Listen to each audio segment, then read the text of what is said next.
Tamal, pleasure, speaking, and I think I have amazing panelists, so they have covered all the interesting points. But I am reminded when I was a kid, my father would tell me, "Be careful of yourself. The only person who will destroy you is you." And I didn't understand all that stuff then. Today, when I look at the industry, I think no, we don't ask for reinsurance. The only person who destroys the industry is the industry itself. Industry from 2007, when fleet pricing happened, a combined ratio which has been close to 115, 120% all these years. I don't know what are we talking about when we say that 1 year we had COVID claims. Has the combined ratio actually shot up real crazy? If I look at it, it's still somewhere there. Like what has been there for like past 14 years, if I look at the overall industry combined ratio, is somewhere close to that. So the overall combined ratio does not show that the industry is actually something to cry about. Because they're happy at 150, 120% combined ratio for so many years. And they have been destroying themselves in their own wealth creation or in their parameters. So I don't think they should really cry about a COVID claim which has happened for this year. That's my first comment. The second comment is, I don't accept the fact that why should the industry not ask the government for subsidy of something which the government has said, along with the regulator, that we should support. I don't think the industry came forward and said that we stand for COVID and we pay our claims. So taking credit of circumstances is also not right. It was very clear. A regulator came out with clear person Corona coverage. Industry had to file, and they filed obviously. And there was a clear mandate that it has to be done. The government also said no, this has to be stood by, and the industry obviously supported and said okay, stand by. So I don't see any reason when every industry can go and tell the government that this has to be subsidized. Why should not the industry ask for subsidy for something which was a national call to stand by the citizens of the country? It's not a commercial call which was taken. Now, having taken that and stood by it, I think everybody should chip in. The government should reduce GST, which we have been talking about. When the premium is moving up because of the claim which is happening, which is a real fact. Whatever is being said, the premium has moved up. If I look at the industry, then the way on the end consumer, the effect has to be made a bit less. Then GST has to be looked into. Why should 18% be charged when you're talking of national interest, when you're talking of consumer interest, and at the same time you're not talking giving any subsidy. So it can't be that only one part of the entire ecosystem is the one which takes all the blame, is the whipping boy, and also is supposed to talk about all this right thing which is there. I think everybody has to chip in.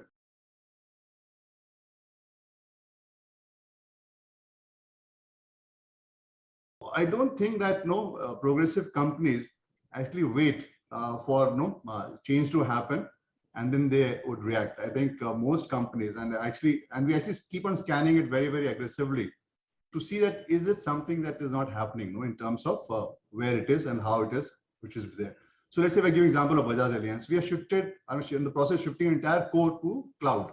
It's among the first in the world, any company doing that, shifting the entire core to the cloud, which would give us hyper kind of volume transaction which can happen.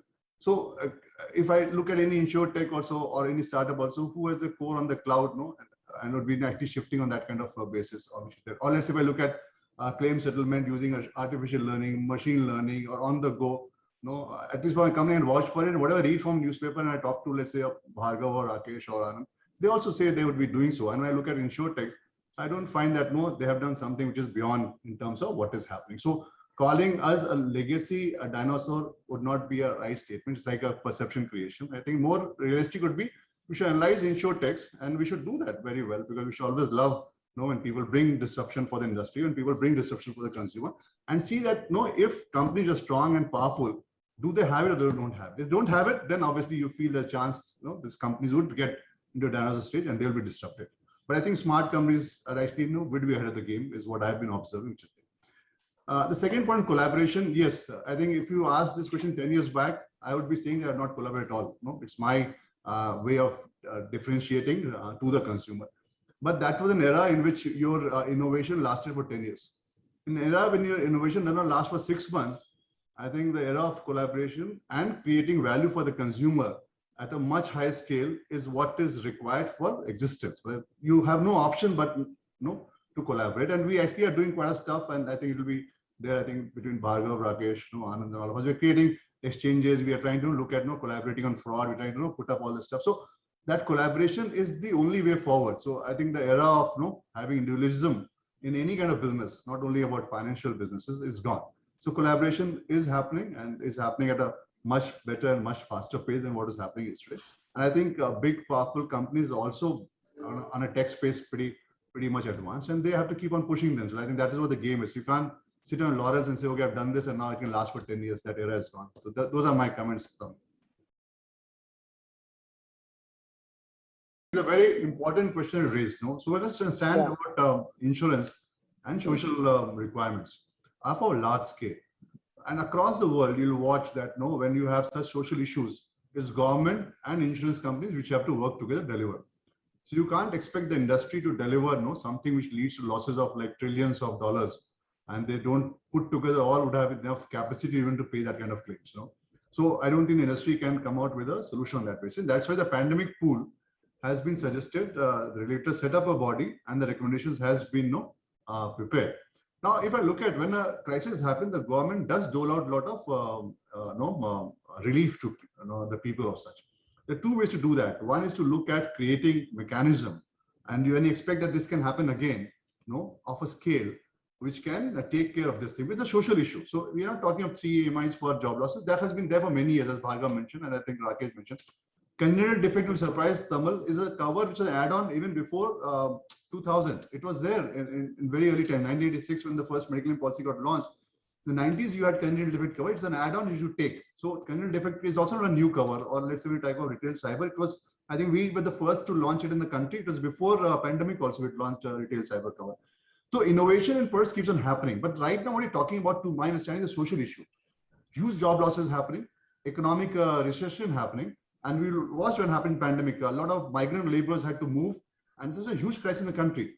Now, as a country, as a government, as an industry, do we come together? So that next time when this happens, have we learned from it and we can offset this? Can we cover standing charges of the industry so that migrant laborers don't have to be shifted out? They can still be paid salary. Standing charges means that even the factory is shut down, whatever is the minimum charges that is there, with the employment charges or something, that is covered by insurance, standing charges. So can the pandemic pool cover standing charges so that migrant laborers or people don't lose jobs, the economy does not hit a crisis? Can be a situation where business interruption can be covered so that So today, as it is, we see release getting rolled out by the government. Pandemic pool is a solution for that. I think it's time when we got together and solved both issues that you said, job losses in a scenario like this, or business interruption scenario like this. Some countries are already working and they're coming to a solution to this. I think it's high time India also did that.